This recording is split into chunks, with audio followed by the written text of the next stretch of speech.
Hello guys, welcome back to my channel. নয়নতারা ফুল গাছের পরিচর্যা তোমাদের সাথে শেয়ার করব। কম বেশি নয়নতারা ফুল গাছ সবার বাড়িতেই আছে। আমার কাছে 4 রকম কালেকশন রয়েছে, সেটা তোমরাই জানো। প্রথমে নয়নতারা ফুলগুলো কাঁচি দিয়ে প্রত্যেকটা কেটে দেব।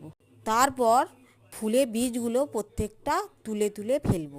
তারপর একটু গাছের গোড়াগুলো খুশে দেব। গাছের গোড়ার মাটি খুশে দেওয়া খুব প্রয়োজন, এতে নাইট্রোজেনের চলাচল ভালো হয়, গাছের বৃদ্ধি ভালো হয়। কী পদ্ধতিতে সব নয়নতারা গাছ কটা পরিচর্যা করে নেব। তারা অনেক ভ্যারাইটিস আছে, এর মধ্যে তোমাদের বাড়ি কোনটা আছে সেটা আমাকে জানাতে ভুলবে না। আমার কাছে 4 রকমের আছে, কিন্তু সব কটা নেই। ইচ্ছা আছে নয়নতারা সব রকম কালেকশন রাখা। আজকে ছাদ বাগানের ব্লগটা ভালো লাগলে লাইক করে আমার পাশে থাকবে বন্ধুরা। দেখা হচ্ছে পরের একটা ব্লগে। কমেন্ট করতে ভুলবে না যেন। ধন্যবাদ সকলকে বন্ধুরা, সবাই ভালো থেকো।